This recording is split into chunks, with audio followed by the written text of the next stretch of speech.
बालुखंड अभयारण्य कृष्णसार मृग शावक जन्म वन विभाग पक्षर विरल कृष्णसागर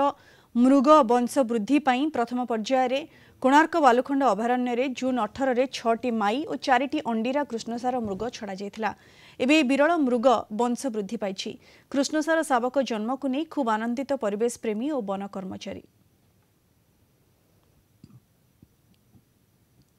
प्राय 15 वर्ष पर प्रथम थर पर कृष्णसार मृग को ये रखागला गोटे स्वागत पदक्षेप और सब खुशी कथा से जो कृष्णसार मृग को ये रखाई भर गोटे नुआ शावक हो आगामी दिन में संख्या वृद्धि पाइब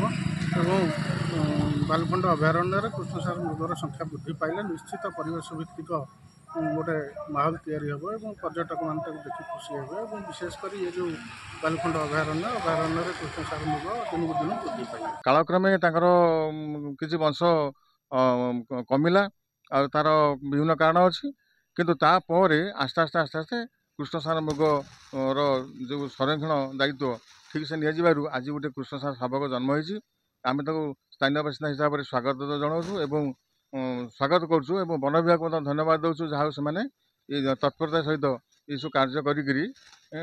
सुरक्षित रखिंट कालक्रमे आस्ते आस्ते कृष्ण मृग वृद्धि पाइब वंश वृद्धि पाइब जोटा कि परिवेश को भल लगे